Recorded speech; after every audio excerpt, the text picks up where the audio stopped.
Hello, Dino Navy. My name is Cyron, and welcome to the story so far. And this isn't actually even so far anymore. This is my plans for Polymania. And I'm just gonna go ahead and say it right now. It's gonna take a place on a planet called Euclidia. I think that's what I'm calling it. I don't know. It really depends. When I decide, when the whole thing is said and done. As you can see, we're playing the thing here.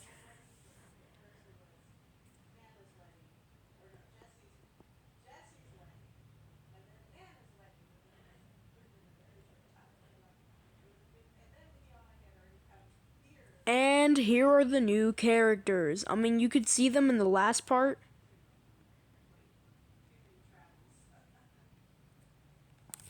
So, whoops. 60% of women experience side leaks. So we're just gonna go along down the line with Vibrit. Here he is. He is one of the Euclideans on this new planet. This is the planet I was referring to when Psyb0i was tethered to by the beacon to another planet. They aren't actually like connected by a certain distance, but like they're connected as in the beacon. If you were to follow the beacon, it would lead you between the two planets. Here we have Zenith. Here's another one. And then we have Tesseract. Tesseract. You know how Tesseract is usually spelled with an E right there? Tesseract. Yeah, that's pretty funny. And then here are the three divine. And I did do a poll on what you guys want the names to be. This guy could have been named Iris, and that's what it was originally gonna be, but then I was like, I don't let my viewers decide. And then we got Neros here. Alright, he's the brain one, obviously. And he was gonna be named like Cerebrus or something. If you don't know what the cerebrum is, it's like a part of the brain somewhere, yeah. Then we have Cardius, who could have been called Korath. Which the reason behind that, Latin for heart is just core, so okay. Then we have Chromos in his astro energy form. He just looks like that. And then we have Draco in his astro energy form, because they are going to be coming back. Draco canonically dies in the other thing. He's never seen dead, but you know. And then obviously Chromos, died because Earth is taken over and he is killed along with everything else. And then we have Cyron, and this will be explained in the thing on what this is. Armored Cyron, what does that even mean, and why his hood is taken off here. Actually all of them will have, like Draco and Chromos also would have to take off their hoods. Yeah, so the whole thing. So what I'm planning it being, I think the video game part shouldn't be really what it does, but it is in a weird looking world. So I think I should also kind of explain what the Euclideans actually are, because here we have them right here. They are, the Steven Universe, the crystal gems from Steven Universe. So if you take the film theory's recent theory on Steven Universe, the silicon-based life forms, they're pretty much this. I think the phrase they used was, think of it like a hologram, but with mass. So kind of in that form. And they have, like, in their abdomen right here, they each have a core, and that's what, instead of a gem, they have a core, and it's like a diamond shape, or not diamond shape, how do I describe it, like,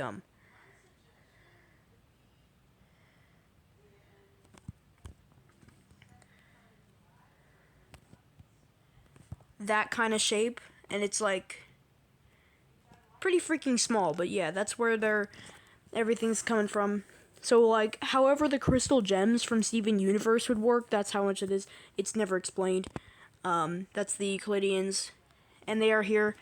And, I mean, you've probably noticed it by now, but, Zenith here, triangle, singular eye, right here. So Zenith is the one who ran into Raven at the end of Avis Populo and close to the beginning of Polymania. So they're gonna like have a little bit of overlap. So basically, my plans are Vibrit, Zenith, and Tesseract are running after this guy who scammed them out of a Psyb0i crystal. And there's this thing called Fool Psyb0i, which is basically one of the many geometric figures out there. But it looks pretty similar because it's a very similar shade and texture to Psyb0i. But obviously it doesn't do anything. So yeah, that's what it is. And they basically got cheated. They paid this guy like a lot of freaking money for even a tiny shard. Alright, it was a small shard. Or three small shards, because obviously one for each. And they didn't get any. And they're like, what the heck? So that's why they're like, get him! Or like, get back here! Right at the thing.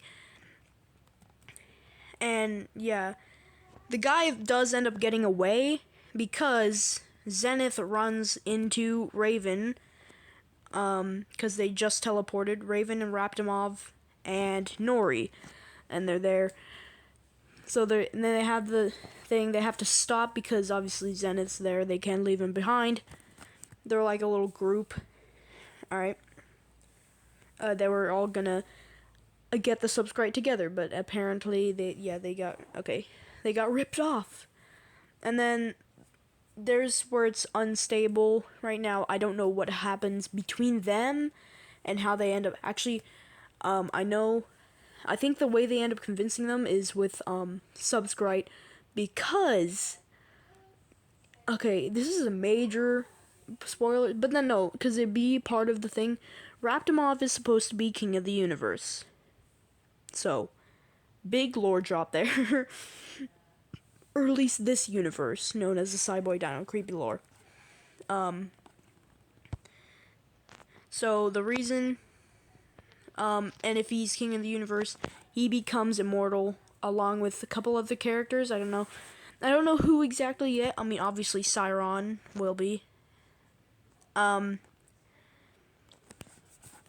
So yeah, and if they do that, they get more powers and more abilities that are just by default as a god, or as one of the divine, which would be being able to create Psyb0i. And no, Psyb0i is not the bones of the gods. That kind of failed. It was originally supposed to actually be, but no, that's just, was it superstition? Or no, like, something else, I forgot. Just conspiracy? No, I don't know.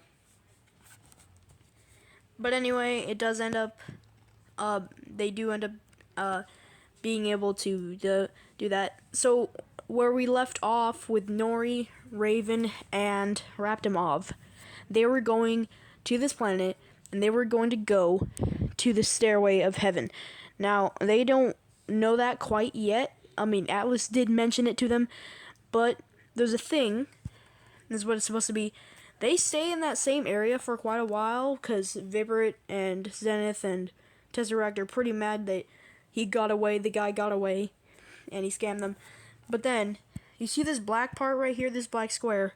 So there's a part where they're, like, sitting down, and the picture that Atlas gave Raptimov is there, and there's, like, the white backside, and that's there, and he's emitting black light, and it allows them to see, whoa, wait a second, there's a message on the white part, and you gotta remember, it's like, 6 by 6 inches or something, so you could fit a lot of writing on that, and it basically explains pretty much everything and their objective that they need to do, saying they need to go up into heaven, or the stairs of heaven, and, well, it says for them to go into heaven and break in, and, like, try and convince their way in, but Atlas knows that they will fail doing this, but it's for a reason. So basically, they do end up doing that, and they, at the foot of the stairs of heaven, or if it does end up being inside the video game, where the video game is, I don't know. And I'm thinking stairs of heaven would be somewhere in the sky already, and they had to fly. I don't know. We'll see. You see, we'll see. But at the foot of that, they see all the sentinel bodies just there. But because the gas hasn't been produced, they can see the blank slate robots that they actually are. But what Enlight does, besides making you hallucinate the sentinels as like that, it also gives you a weird sense of dread. So even if a sentinel is no longer there, if you breathe in the gas, you're like, my god, something feels right, some anxiety or something, you know? Even if nothing actually is wrong. So yeah, they still get the slight dread around them. And they eventually go there. And when they get up, they find angels guarding the pearly gates to heaven. Now these angels, I haven't drawn what they would look like, but imagine the same, you know, the core that I just drew for you for these Euclideans. So imagine that, and then the same legs as the Death Keeper here, which also the Death Keeper is an angel. Or not the same legs. They don't have feet, you know. Like, imagine the arms being the legs. And then they do have a head like this, their body like that. And then they have silver, like, wings. If you know, you know. I mean, you probably won't know. Like, imagine my Roblox avatar. And that's it. So, they're there and they try to get their way in. And it doesn't end up working, obviously. So, hold on a second. So yeah, they end up going into heaven. They find angels there, and they're trying to convince their way in, but obviously, they would fail. And they're like, okay, yeah. And they end up getting thrown into a prison-like place in hell. Alright, so they're in hell, and they're in a prison-like place. And they're basically, and in this universe specifically, angels are, so demons are basically the same. It's just the name for angels that are in hell and have to deal with those people, those souls. So demons are the same as angels technically, but they're not any different. So yeah. So they end up in hell, and they basically end up trying to devise a plan to escape. And something happens that eventually they would like end up escaping, but Tesseract and Zenith would eventually get left behind for like a reason. They get caught, and they're like, go! Vibrate, go! And go with them! And then they see the door to the Lake of the Dead. And that is kind of their way out of hell. And in the space that heaven, hell, and the Lake of the Dead exist, the Lake of the Dead is like right in between the two. So like on the left would be hell, and then on the right be heaven, and then in the middle there. Now they're still massive, but you know. Why do I keep using the word massive? I gotta stop, dude. Cause I say the word massive, and then my brain rotted section of the section of my brain that has been rotted was like, you know what else is massive? No! I mean, I do, but I don't want you to tell me. Anyway. So they find a way to escape, and they're in the Lake of the Dead, and they see the Grim Reaper, the Death Keeper right there, and they're like, alright, you know what? We want answers. And he basically explains the whole thing, why the doxes are there, alright, all the supernatural, pretty much everything they needed to know.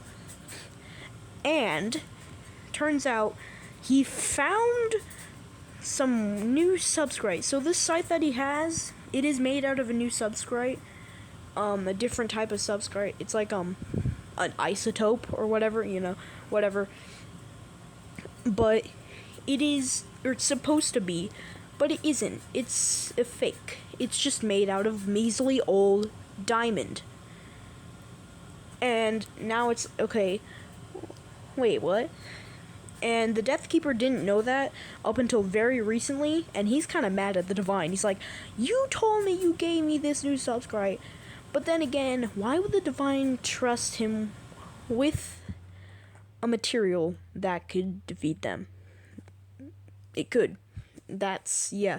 So, he does end up finding a way to get not only a real version of this scythe that he has, but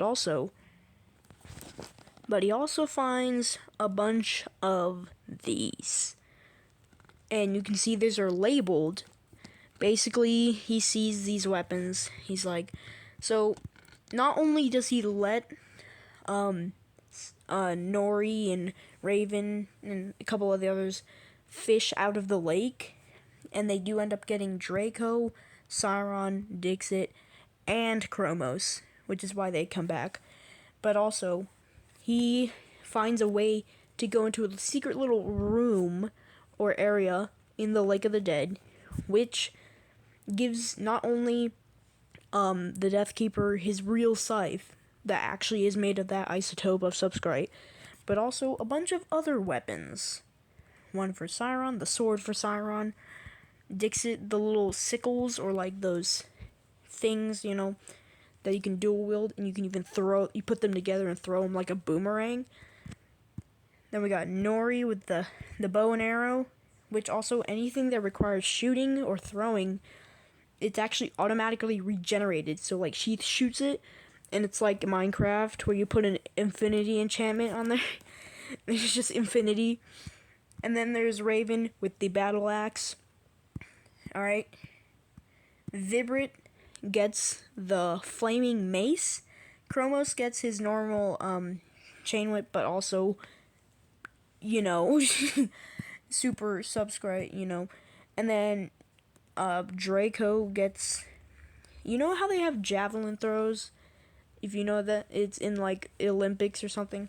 So it's kind of like that, except it's got little hooks there, so you can't pull it back out. You have to push it all the way through if you want it out.